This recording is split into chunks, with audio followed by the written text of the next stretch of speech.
Hey guys, it's me, Kay, and welcome back to 30th Century Reverie Media. Today I have a short book review video of All Passion Spent by Vita Sackville-West. This was published in 1931.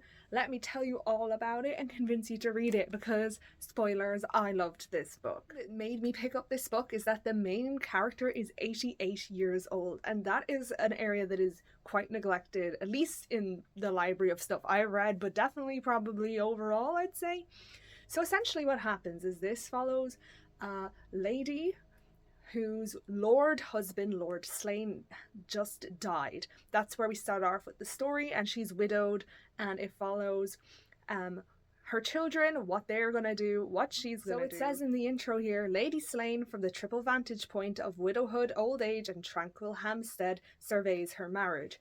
So immediately we are treated to tense family dynamics in the first scene because the father has just died. We see kind of the controlling behavior of some of the children, how some are more estranged almost and don't fit in. Like Edith is always saying the wrong thing at the wrong time. Carrie is always trying to take control. Some of the others just want money.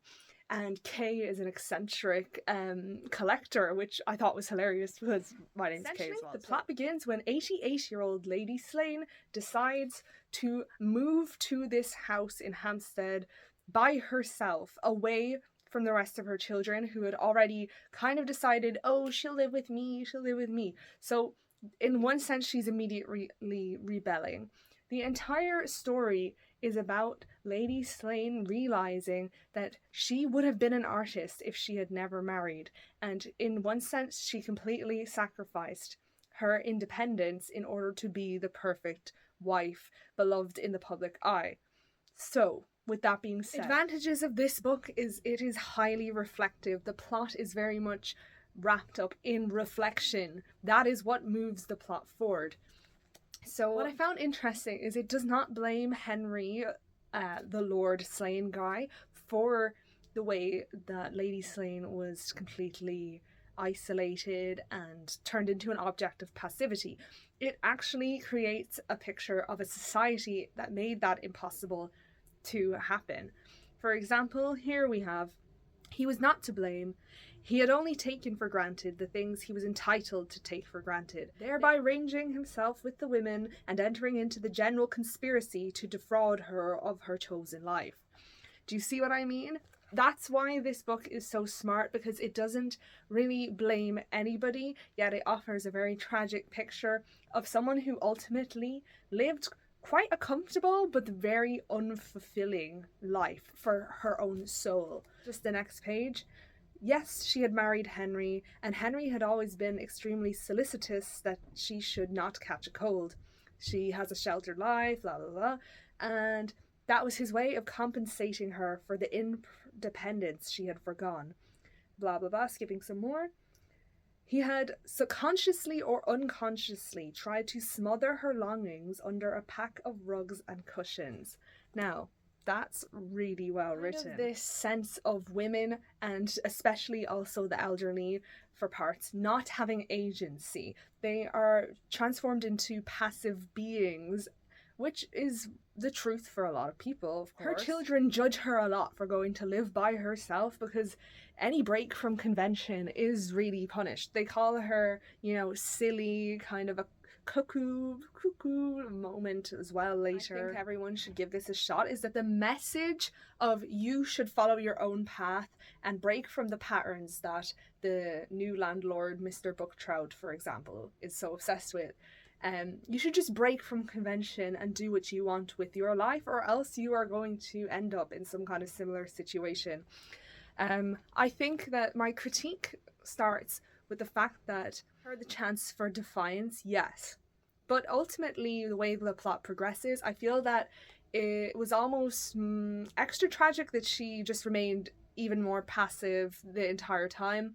There's a few things that happens later on in the plot that with the eccentric millionaire character Fitzgeorge that just, I don't know, I felt that there was something she could have done about it more so than just, no, I don't want to deal with this issue.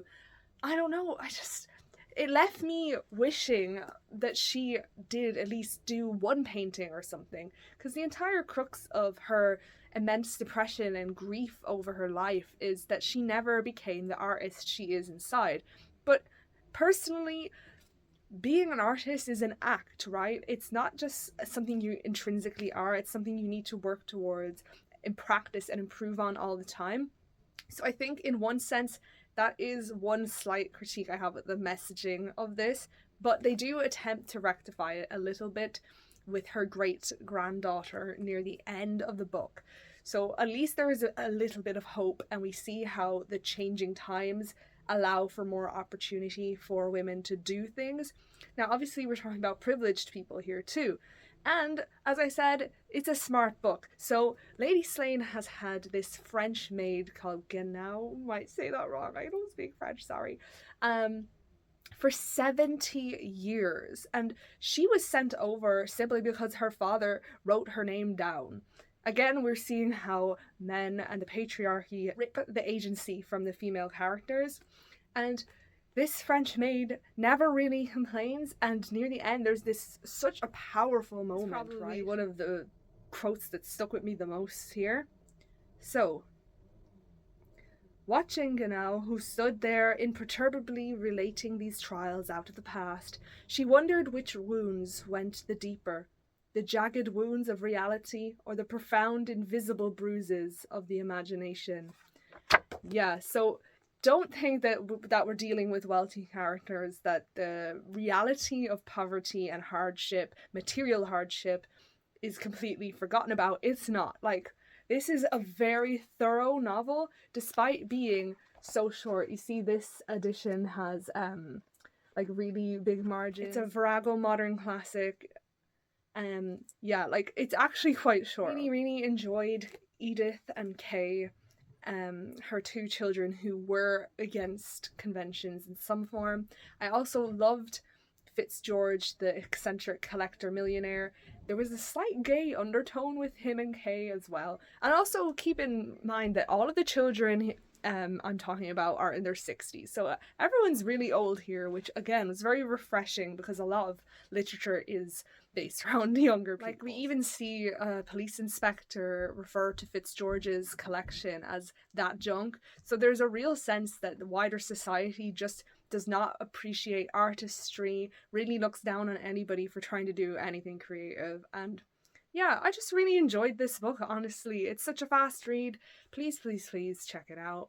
Let me know what you think if you have also read it.